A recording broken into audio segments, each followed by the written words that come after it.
अस्सलामु अलैकुम वरहमतुल्लाहि वबरकातुहू। दोस्तों, उम्मीद करता हूँ कि आप तमाम लोग खैरियत से होंगे और जहाँ भी होंगे खुशहाल होंगे।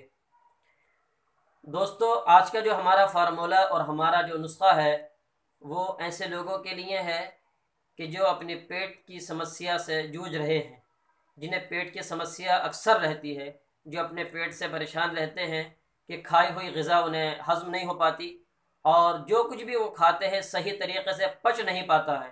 तो आज का नुस्खा ऐसे ही लोगों के लिए है।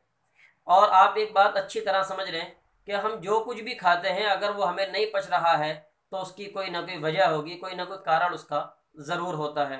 तो सबसे पहले तो हमें उस कारण को दूर करना होगा कि हम आखिर जो हमें खाना हज़म नहीं हुआ है, खाना पचा नहीं है, इसकी क्या वजह हो सकती है, क्या कारण हो सकता है।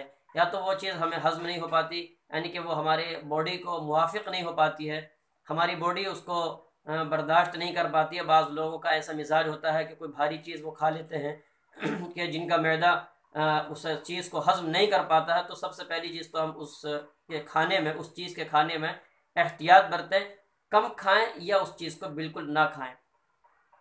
दूसरी चीज़ ये है कि अगर हम कोई ऐसी चीज़ खा लेते हैं कि जो हमें सही तरीके पर पच नहीं पाई है और जिसकी वजह से हमारी तबीयत में बहुत ज़्यादा बोझ सा महसूस हो रहा है, तबीयत के अंदर बहुत ज़्यादा गिरावट सी हो गई है और टॉयलेट भी हमें खुल कर के नहीं हो पा रही है, तो उसकी वजह से और बहुत सी परेशानियाँ होना शुरू हो जाती हैं।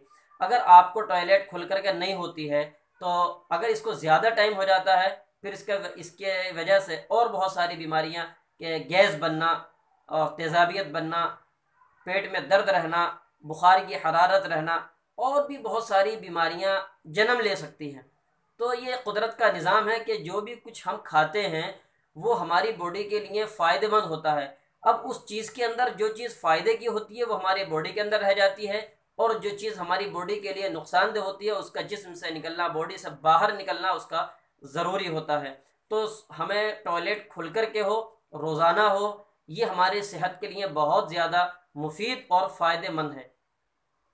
तो आप अच्छी तरह ये समझ लें कि अगर कोई चीज़ हम खाते हैं और वो हमें सही तरीके पर पच नहीं पाती है, वो हमारे मैदे के अंदर रहती है, फिर हम और ऊपर से कोई चीज़ खा लेते हैं, तो अभी चूंकि हमारी बॉडी के अंदर, जिस्म के अंदर से वो चीज़ निकली नहीं है, वो अंदर सड़ रही है अभी और वो हमारे मैदे के अंदर अभी ख़राब मादा मौजूद है और हम ऊपर से और ओवर कर दें उसको, तो जाहिर बात है कि वो हमारा मैदा उसको फिर हज़म नहीं कर पाता है, जिसकी वजह से या तो उल्टियों के सहारे फिर वो चीज़ बाहर आती है या टॉयलेट जो है फिर ज़्यादा मैदा हमारा ख़राब हो जाता है, तो फिर इसके ज़रिए से, टॉयलेट के ज़रिए से वो चीज़ बाहर आती है, लेकिन वो चीज़ सही तरीके पर पच नहीं पाती है, तो सही तरीके पर वो बाहर निकल भी नहीं पाती है। तो आइए सबसे पहले हम ये देखते हैं कि ये नुस्खा किन चीज़ों में काम करता है। तो ये नुस्खा आप समझ लें कि अगर आपके पेट में दर्द रहता है, कब्ज़ की वजह से पेट में दर्द रहता है और आपको टॉयलेट खुल करके नहीं होती है, इस वजह से अगर आपके पेट में दर्द रहता है तो ये आपके पेट के दर्द को दूर करेगा और आपके खाने को अच्छी तरह से हज़म करेगा। अगर आपको रीह ज़्यादा खारिज होती हैं तो ये आपके रीह को भी रोकेगा। और इस तरह की अगर आपको पेट से मुताल्लिक़ और भी बीमारियां हैं तो ये आपकी इन तमाम बीमारियों को ख़त्म करने के लिए बहुत ही फ़ायदेमंद और लाजवाब नुस्खा है। तो आइए दोस्तों, चलते हैं नुस्खे के अज्जा की तरफ कि वो समझते हैं कि वो कौन सी चीज़ें हैं। दोस्तों, ये जो मैं आज को नुस्खा बतलाने वाला हूँ, आज जो मैं आपको नुस्खा बतला रहा हूँ, ये तमाम वो चीज़ें हैं जो आपके किचन के अंदर हर वक्त मौजूद रहने वाली होती हैं, लेकिन इनका इस्तेमाल किस तरह करना होता है ये अगर हमें मालूम नहीं होता है तो बस ये थोड़ी सी ये समस्या रहती है कि हम किस चीज़ को किस तरह से इस्तेमाल कर पाते हैं। तो ये आज के नुस्खे में आपको सबसे पहली चीज़ है अजवाइन और दूसरी चीज़ है काला नमक और तीसरी चीज़ है सौंठ। ये तीन चीज़ें आपको लेना है और ये तीनों चीज़ें आपके किचन में हर वक्त मौजूद रहने वाली हैं। अब इनकी मकदार भी समझ लेते हैं कितनी कितनी मकदार में लेना है।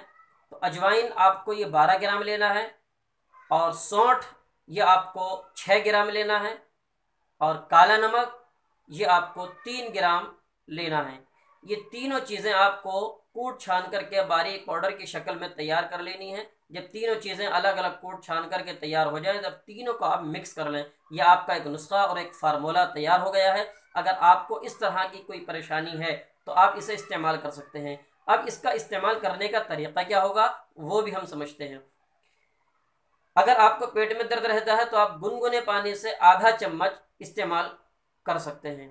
अगर आपको खाना अच्छी तरह से हजम नहीं होता है तो आप इसको दोनों टाइम, खाना खाने के बाद दोनों टाइम आधा आधा चम्मच गर्म पानी से यानी कि गुनगुने पानी से इस्तेमाल कर सकते हैं। ये आपके खाने को हजम करने के लिए बहुत ही फ़ायदेमंद चीज़ साबित होगी। अगर आपको रेट ज़्यादा खारिज होते हैं यानी कि हवा ज़्यादा खारिज होती है, हवा ज़्यादा आपके बॉडी से ज़्यादा निकलती है, तो आप इसको आधा चम्मच गुनगुने पानी के अंदर लेकर के पी सकते हैं। तो ये आपके रे खारिज होने को फ़ायदेमंद साबित होगी। ये आपके पेट के लिए बहुत ही ज़बरदस्त नुस्खा है।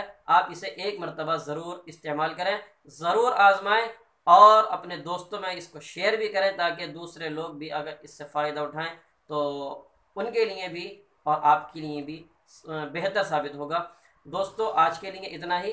अपना ख्याल रखें और मुझे इजाज़त दें। अस्सलामु अलैकुम वरहमतुल्लाहि वबरकातुहू।